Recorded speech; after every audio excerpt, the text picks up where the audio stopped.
Do another little short video on crunching the edges. You can see I haven't crunched this edge right here yet. That's about 0.80 thick or wide on the platform. This is a little bit wider piece than what I normally do, so I went heavier on the platform so I could get more strength out of it. But this side I've already crunched. You can see there's just barely a little bit of material left on there of the old center line. But what I'll do here in a minute is I will come in and I'll just take little tiny flakes off there. But I want to show you the time-saving process this does on edges. I know a lot of you guys are doing knives. If you can get your platforms down, just not even that thin, you can still crunch these edges and take a lot of time off your edge work. I've just got to where I'm using a butter knife anymore. I can put more direct pressure on it and really locate it on the edge where I want it. But I'm going to go ahead and crunch this edge off and just show you that it really is a big time saver and can really give you nice looking edges. But I want to remove that whole platform and bring that line back up to the center. I'm just taking little bites and I'm pushing those flakes that way. I'm shearing it off there. But I go through and get the heavy part of the deltas first, and then I come back and raise my edge. But you see I got most of those deltas off there. You can see the difference. But I still got a pretty thick line right there. And the sharper you make this, the less you got to do on your edges on your final pass. And plus you want to bring this line all the way to center. It's kind of dipping right there. It's favoring that side of the point. So I'm going to keep doing it until this line is centered and most of this little flat edge is gone. So got to be real careful on the points. Just take your time and just barely scratch that stuff off there.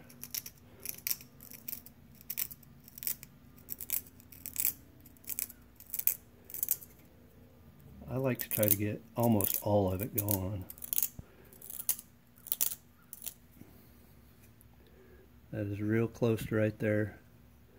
And you can see it does very little damage to the other side. That's a little hinge I put in it earlier. That's not from crunching.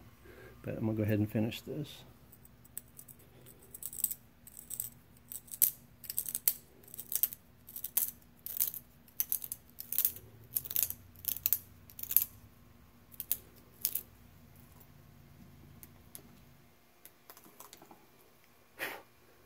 The light went out, so hang on a sec here. Sometimes it's got to cool off a little bit.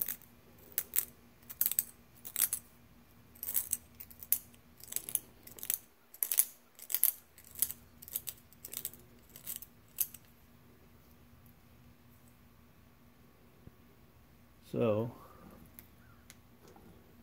you can see I still got a little bit of the flat edge right there.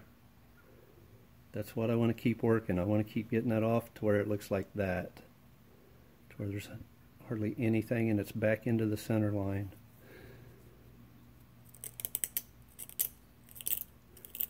So if you just take that butter knife and just take those edges off, it's just a grind and it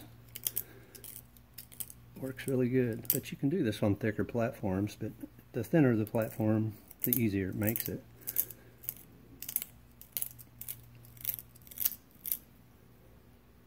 So that's pretty good. That's how I'm going to leave it right there, and I'm going to come in and do my edge work. And I'm just going to touch on that for a second because it's in the other video I got on crunching.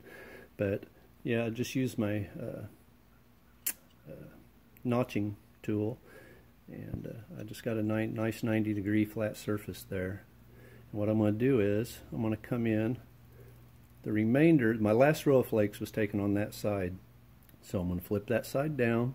And now I'm just going to go by here and make my little serrations and clear off any little tiny bit of that platform that was there. And I'm just going to do a few of them and show you. But you can get them spaced really nice and gives you a really nice finished edge.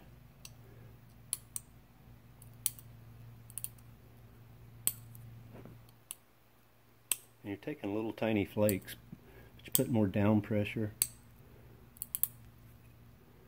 And there's your little serrations, and that side is clean as skin. So just another quick little video. It won't take me 10 minutes to finish edging this out, and then if I wanted to notch it I could, but I'm not going to notch this one. I'm gonna haft it up and put it on a moose antler. So thank you.